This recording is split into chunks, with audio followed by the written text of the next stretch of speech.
Buenas noches, amigos oyentes, televidentes, internautas y hermanos migrantes. ¿Cómo están ustedes? Esto es Un Café con JJ en Ecuador TV. Bienvenidos todos. Hoy hemos invitado al abogado Franklin Soria. Él es miembro del Observatorio de Política Minera, el director para ser exactos, especialista en el tema del combate a la minería ilegal, director de la Agencia de Prensa Minera, periodista, investigador, documentalista, escritor. Gracias por estar aquí, Franklin. Y justamente vamos a conversar de el combate a la minería ilegal, que debería ser, desde nuestro punto de vista, prioridad nacional. ¿Cuál es el verdadero tamaño, Franklin, de la minería ilegal? ¿Estamos ante economías criminales aisladas o ante un sistema organizado que pretende competir con el Estado? Muy buenas noches, Jimmy. Ecuador, un honor estar aquí en Café con JJ. La minería ilegal, ante todo, es un hecho social. ¿Qué quiero decir con esto? Que los orígenes de la minería ilegal en algunas zonas son históricos, Nambija, Ponce Enríquez. En otros son derivaciones de una de las causas fundamentales del origen de la minería ilegal, la corrupción en entidades de control minero y ambientales. Y hoy, en esta última fase histórica, ha sido cooptada por los grupos narcodelincuenciales. Esa es, a mi manera de ver, la dimensión de este fenómeno. Claro. ¿En qué medida ha crecido la minería ilegal, Franklin? ¿En qué provincias ya está funcionando como una especie de estructura del crimen organizado? Sin duda, en las provincias amazónicas de Napo, Zamora Chinchipe, hace poco Zamora Chinchipe vivió una suerte de levantamiento de lo que ellos denominan emprendedores mineros. Extrañamente, la solución inmediata de la gobernadora, que fue ofrecerles una regularización tras el catastro minero, resulta sorprendente, resulta contradictoria con una voluntad política clara, diáfana, loable, del presidente Daniel Noboa, que como ningún otro gobierno en la historia minera reciente del Ecuador, ponga usted 20, 30 años, ha combatido a la minería ilegal. Claro, vamos a hablar de ese tema sin ninguna duda, pero sí quería saber por qué no es bueno regularizar a la minería ilegal, a la pequeña minería, no sé si es lo mismo que la minería artesanal, como le llaman. Exactamente no es lo mismo. Hay diferencias porque la artesanal, la de subsistencia, la pequeña minería, la mediana y la gran minería están reguladas, y al ser reguladas son legales por el Estado ecuatoriano. Quienes están fuera no tienen concesiones, no tienen contratos de operación y operan sobre escenarios mineros, muchas veces sobre áreas naturales, parques nacionales, sobre nacientes hídricas, en zonas urbanas como en Zaruma, aunque no lo quieran admitir, está tipificado en el COIP y por lo tanto es delito mientras esa ley esté vigente, y qué bueno que esté vigente. O sea, es una diferencia radical. Ellos pretenden mixturar, volverlo brumoso, pero no. Quien comete minería sin tener una concesión, un contrato de operación, cae en ilegalidad. Claro. Ahora, Franklin, ¿cómo se hace para no confundir la minería ilegal y la minería artesanal? Sí, ciertamente es muy sutil el margen de diferencia. En ríos del Napo, de la provincia del Napo, usted puede ver naporrunas, quechua hablantes, amazónicos, haciendo minería, con unas pequeñas dragas que ellos alquilan a criollos, y esta operación, que debería enmarcarse dentro de lo que permite la ley, un gramaje mínimo para sobrevivencia, es superado con estas dragas, que claro, en una draga con una familia amazónica, pues el impacto es mínimo al remover la orilla del río, de nuestros gigantescos ríos amazónicos, pero si son 100 familias, si son 300, ya hay un impacto. Por lo tanto, sí, usted enfoca muy bien, es necesario cambios, una actualización sin caer en un populismo penal, una actualización en la legislación tanto de la ley minera sobre lo que implica ser artesanal y quienes están en la informalidad, y tanto en el COIP, tanto por cuanto funcionarios de Arcón, sobre todo los de baja ralea, vacunan a los mineros formales, acercándolos o pretendiéndoles asociar con la minería ilegal.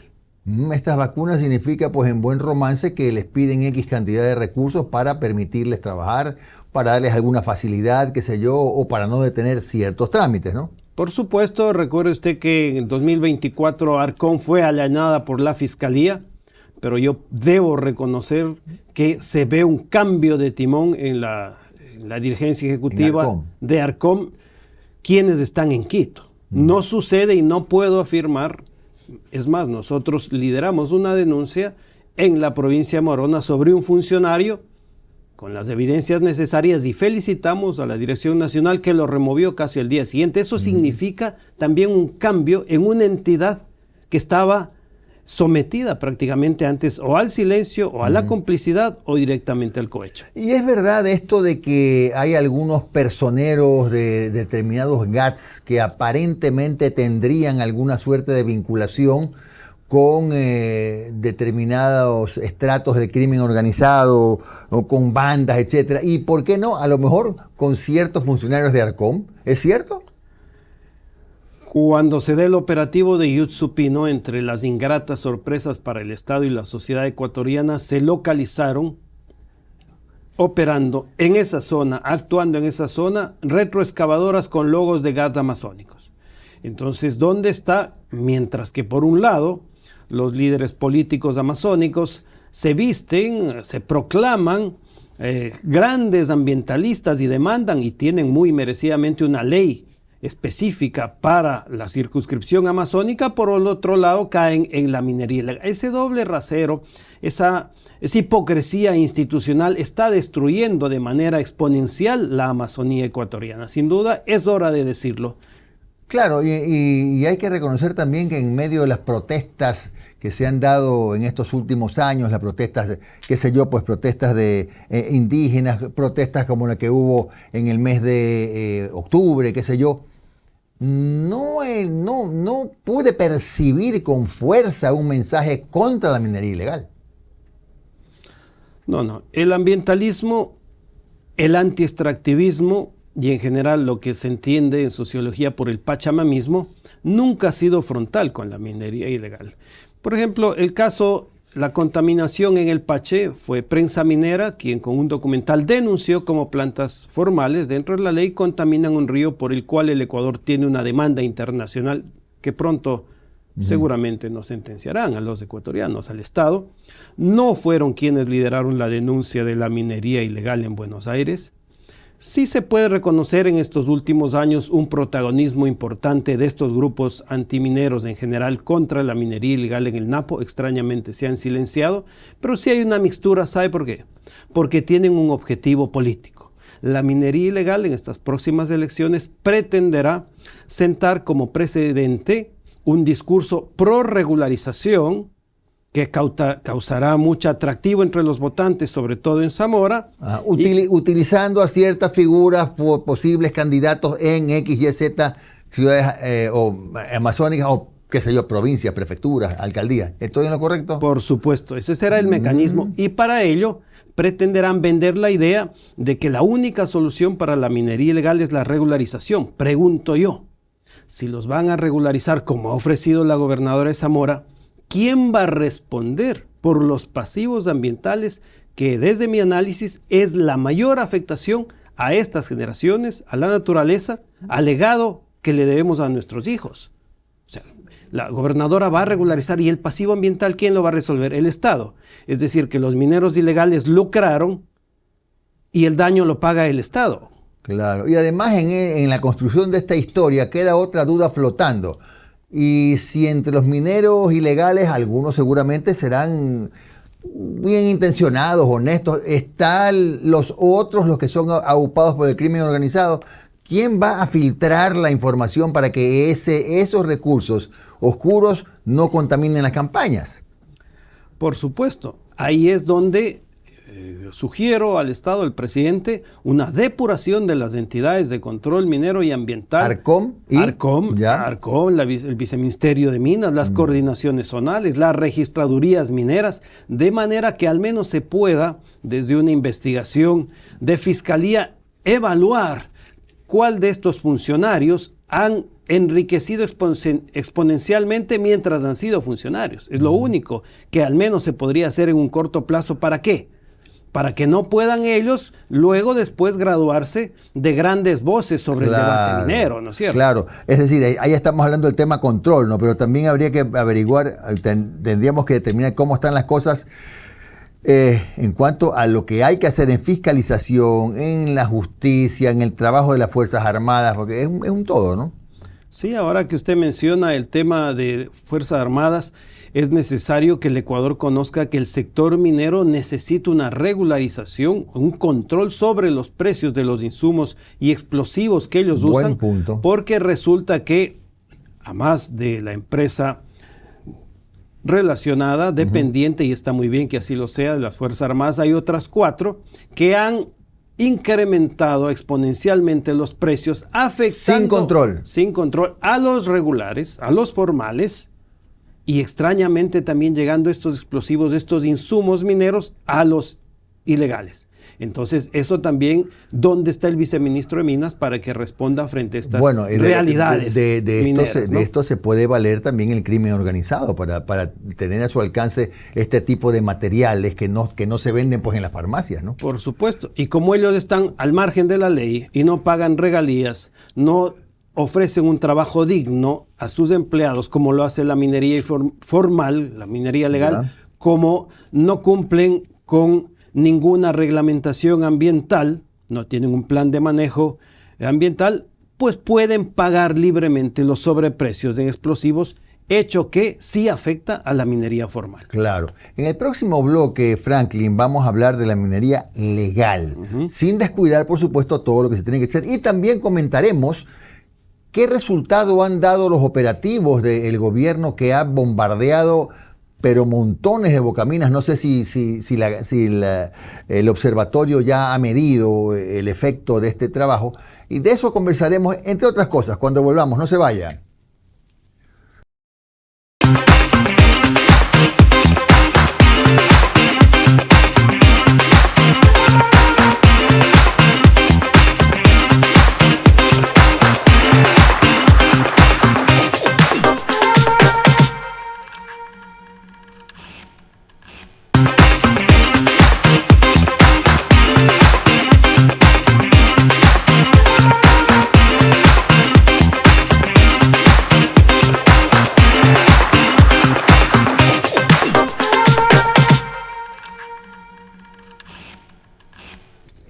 Y seguimos con el abogado Franklin Soria. Él es miembro del Observatorio de Política Minera, director de la Agencia de Prensa Minera, especialista en el tema del combate a la minería ilegal, periodista, investigador, documentalista y escritor.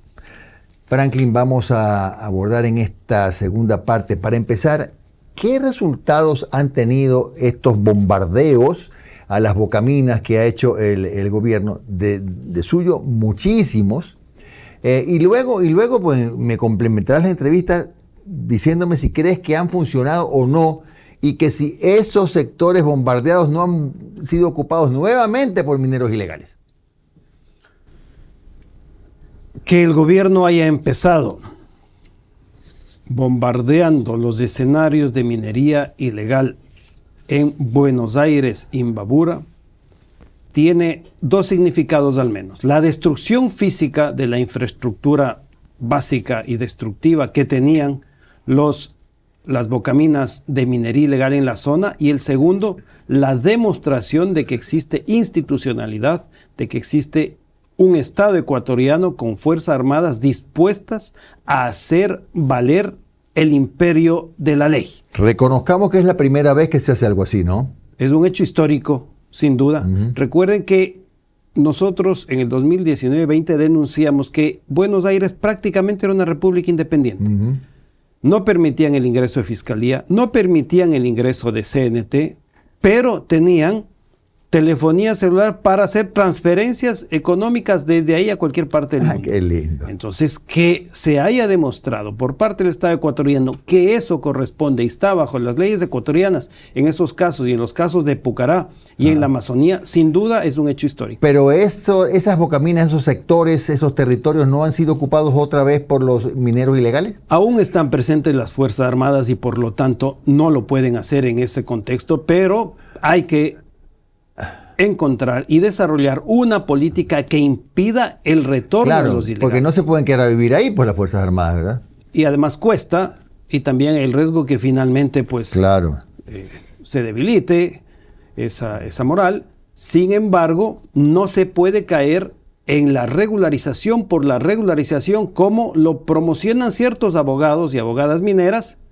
y cómo lo promocionan los voceros de la minería ilegal. No, el Ecuador tiene que evaluar los mecanismos para reactivar esas zonas, construir otros escenarios económicos de manera que las comunidades no vuelvan a esa tentación y sobre todo garantizar jurídicamente, físicamente, las actividades de las empresas concesionarias. Estamos diciendo la necesidad de desarrollar la minería formal. La legal, claro. Ahora, ¿por qué es importante el catastro minero?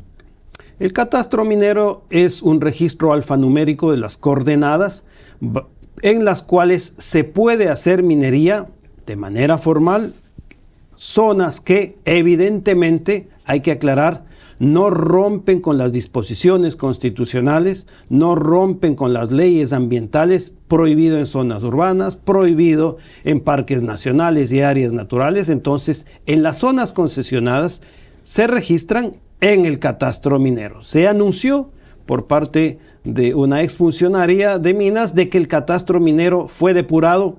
Extrañamente no se comunicó, no se informó debidamente hasta qué punto llegó esta depuración, y actualmente se está en la oferta de la apertura del catastro de pequeña y gran minería, hecho que se ha retornado y que llama la atención. ¿Por qué llama la atención? Y es importante destacar, porque cuando hay una empresa nacional o extranjera dispuesta a desarrollar mina, pues esos escenarios ya se ocupan y no tiene espacio, al menos en teoría, la minería ilegal. O sea, parecería ser que alguien misteriosamente hace conocer el interés de otros para hacerse de esos espacios. Eso. A ver, solo se puede catastrar lo que la ley lo permite y donde puede haber un potencial minero que lo determinan los geólogos. Pero por supuesto hay redes de burócratas medios e inferiores en las entidades mineras que por un lado filtran información, tú lo has dicho, e incluso se han entregado concesiones de pequeña minería metálica con catastro cerrado en algunos momentos históricos del Ecuador, y eso aún no se ha sancionado, o al menos aún no se ha revertido. ¿Por qué esto es peligroso? Porque una vez que alguien adquiere un derecho minero, una titularidad, ellos ya tienen un mecanismo formal tanto como para operar y como para presionar sobre la legitimidad de sus acciones, habiendo sido entregadas esas concesiones con catastro cerrado. Claro. Ahora, Franklin, imaginémonos el 100% del Ecuador, que es este celular. De este 100%, ¿qué porcentaje está, digamos, habilitado o no tiene ningún problema para las actividades mineras legales? ¿El 10% del país, el 8% del país? ¿Ustedes ya lo han medido? ¿Lo han calculado? Esa área está limitada por un área urbana en crecimiento. El área urbana de las ciudades se expande, por lo tanto no podría hacerse aunque hubiese potencialidad geológica, aunque hubiese interés económico por desarrollar la mina. Por lo tanto, el registro del que nosotros podemos hablar se refiere más bien a qué porcentaje de las concesiones entregadas ya durante años finalmente se han desarrollado. Juan, ¿qué porcentaje? En megaminería, 2 minas. Y hay 2 en proceso. ¿Y Cangrejos y el cuántas Domo. están en camino? 2 más. Sí, entonces esa tardanza también llama la atención por cuanto las autoridades mineras no se han preocupado de exigir a las empresas el cumplimiento del plan inicial de inversión para desarrollar mina, no se han preocupado de evitar una suerte de especulación minera por parte de empresas o de ecuatorianos que en su momento, durante el correísmo, accedieron a concesiones y hasta la fecha no las desarrollan. Entonces eso también es llamativo y hay que cuestionar al sector minero que hacen detentando concesiones. EMSAEC, por ejemplo, que es Codelco Chile, tiene al menos 1.600 concesiones. Pero no ha hecho absolutamente ninguna inversión. ¿Sabe qué se hizo? Defenestrar el proyecto Llurimagua, uno de los emblemáticos del cobre, construyendo conflicto social con los poderosos antimineros de Cotacachi, conflicto con la empresa socia que debía ser la empresa nacional minera, la titular, la dueña de los escenarios, y finalmente demandando al Ecuador por 560 millones. Afortunadamente perdieron, después de no haber desarrollado mina. Entonces, ¿dónde estuvieron las autoridades mineras para cuestionar a esa empresa, cualquiera esta sea, la que no cumple con lo estipulado para haberle entregado un contrato de concesión minera? Entonces, sí hay territorios, por decirlo de alguna manera, en el país donde se puede hacer minería legal sin afectar al entorno natural, ¿no? La actividad minera, toda actividad realizada por el ser humano tiene sin duda un impacto en el ambiente, y la actividad minera, no se puede negar, tiene un gran impacto. Siempre. Hasta cuando usted construye una casa, todo. Por supuesto. Una carretera tiene un impacto, un puerto, un aeropuerto. Sin embargo, no se puede caer en la trampa del antiextractivismo que plantea que un país, el más densamente poblado de América Latina, Ecuador, con una población económicamente activa, joven, sin posibilidades de empleo, económicamente, estadísticamente, no hay empleo para tanto joven que viene, pueda renunciar a los procesos extractivos de petróleo, gas y minería y desarrollo hidroeléctrico en nombre de un puritanismo ecológico. Eso no es dable. No lo practican ni las naciones europeas, como Noruega, que es un emblema de ecologismo, y pretenden que lo ejerza un país ni siquiera en vías de desarrollo. O sea, queremos ser el ejemplo del mundo en esa materia. Sí, pero eso está bien en la utopía, en el plano romántico. En el pragmatismo, el Ecuador y la juventud y este país necesita dinero para desarrollar al menos infraestructura básica. No se diga para desarrollar inversión, investigación científica con los recursos mineros del gran bioma amazónico o andino, del chocoandino, como ustedes quieran desarrollarlo. Ahora, ¿cuál es el potencial que tiene Ecuador en minería? Si podemos ponerlo en números, no sé qué sé yo, tenemos minería para 25 años y bajo la tierra hay, qué sé yo, 20.000 millones de dólares en recursos que pueden fluir para la recuperación económica del país. Analicémoslo primero históricamente. Los cañaris fueron los primeros, antes que los pueblos europeos, en amalgamar oro y platino. Es decir, que entre los autóctonos de América Latina ya había actividad minera. Segundo, durante la colonia, el esplendor de ciudades que han terminado siendo patrimonio cultural, Quito y Guayaquil, esa arquitectura, por un lado, es minería no metálica, la roca, y por otro lado la metálica en el pan de oro. Por esos méritos, Ecuador tiene 2 ciudades patrimoniales en el mundo, ¿no? Continuemos. Durante el proceso de independencia, las minas sirven para que estas regiones prenden a Inglaterra dineros para su proceso. Perfecto. En la época republicana, varios gobiernos impulsan leyes de minas, como todos los gobiernos del mundo, para actividades mineras. Es más, se prendan las minas de Zaruma para el desarrollo del tren Quito-Guayaquil. Entonces la minería ha estado imbricada en la historia nacional, y no se diga hoy que hay un boom mundial por demandas de minerales tradicionales, el oro, cobre. Aquí hay cobre, pues, ¿no? Por supuesto, el Ecuador podría estar entre las 10 naciones con mayores reservas de cloro. Sin embargo, la explotación de cobre demanda muchísima inversión y un tiempo mayor que otras, como el oro, que hoy, entre pequeña minería y mega minería, han despuntado en el PIB nacional, llegando a ser terceras sin el petróleo, sin contar con el petróleo, lo que demuestra no solo el potencial, sino la realidad, el aporte actual. Pero no solo se mide desde el potencial económico, sino desde el encadenamiento productivo En el Ecuador hay cantones mineros. Ponce Enrique, Zamora, Portobelo, de alguna manera Pasaje. Toda la provincia de Zamora mismo es una provincia minera. ¿Cuánto ha aportado al erario la minería legal en los últimos años? Hay una variación por causas de inversión que se ha postergado. Digamos una cifra general nomás. Bueno, la cifra supera ampliamente lo estipulado, pero nosotros, al menos desde nuestra perspectiva, nos gusta ir más allá desde el análisis de la cifra. ¿Qué ha generado la minería formal en escenarios? Primero analicemos la pequeña minería. Pero tenemos pocos segundos ya. La pequeña minería es la que más empleos genera. Ya, la megaminería genera divisas para un país dolarizado, fundamental.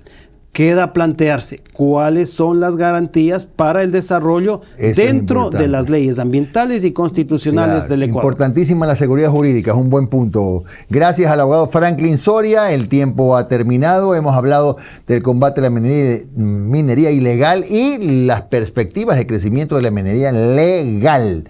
Con ustedes, amigos, oyentes, televidentes, internautas, hermanos migrantes, regresaremos mañana a las 10 de la noche en Ecuador TV. Que tengan un buen descanso.